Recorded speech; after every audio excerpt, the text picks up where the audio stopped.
Hi, I'm Kim, and you're watching Kim Wilson TV.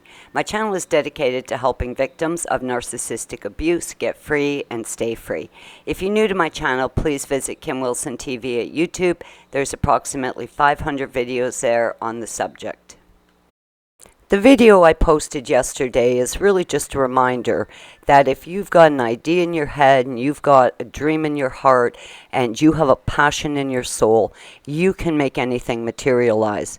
I think most people would have thought initially that what I was attempting to do was mission impossible, but it turned out to be very possible and extremely successful. Now, I didn't post it at the time because, of course, the global event was just unfolding, and I really didn't know where that was going to end, and I want to talk about that today. All too often, we identify abuse as coming from a person.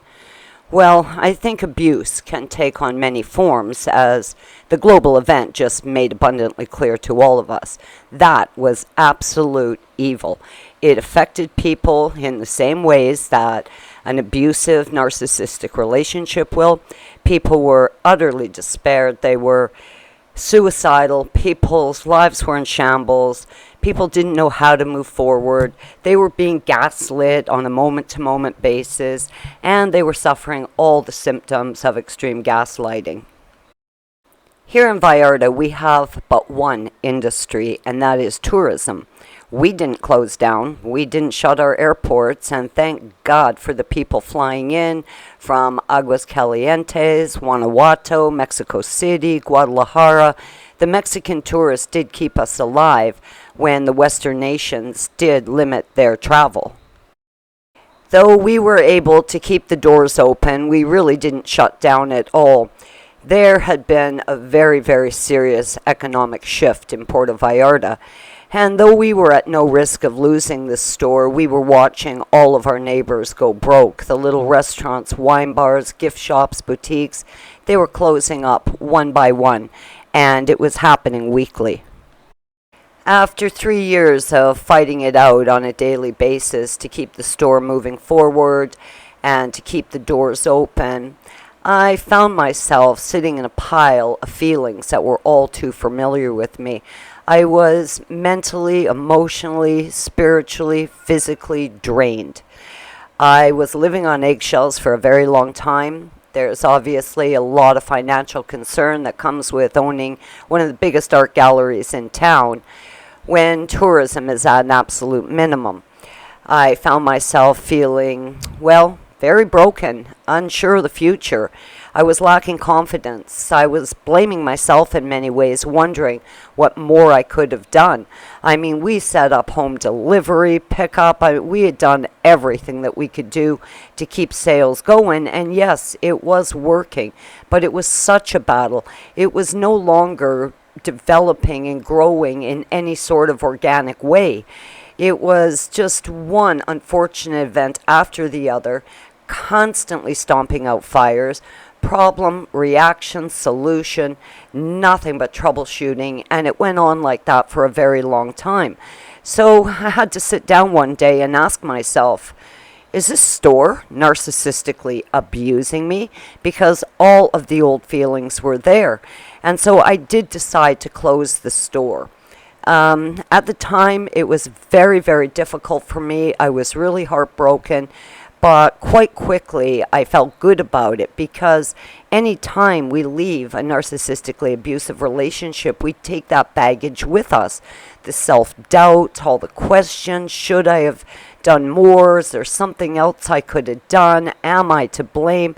I mean, all of that stuff just came right back over me like a tidal wave.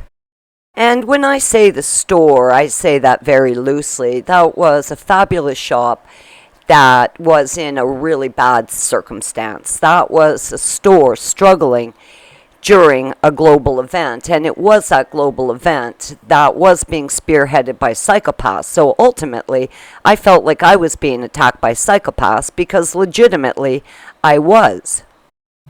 I recognize when I'm being attacked by evil, and I most certainly recognize those feelings, that baggage that we take with us when we leave. So I was able to rebound from that very quickly. And ultimately, what I did was I sat in quiet contemplation, I weighed out my possibilities, and I prayed, like I always do. And very quickly, the answer appeared in the form of an email from a friend, an old friend. I used to design a line of jewelry for her retail stores, and she's got several retail shops in really great tourist destinations all around Mexico. Well, as I'm sitting praying and pondering, the email pops up, and she says to me, "Hey, Kim, I hope you're not too busy with your shop. If you would consider creating a line of jewelry for my shops, I'd really appreciate it." Well, my goodness, there was the answer I was looking for. And since then, have been designing jewelry for other retailers exclusively. So once again, I'm back on my creative path. I don't have the burden, worry, and concern of a large retail outlet, and things are back on track for me. And I immediately recognized that random email as the hand of God reaching down once again, picking me up and brushing me off.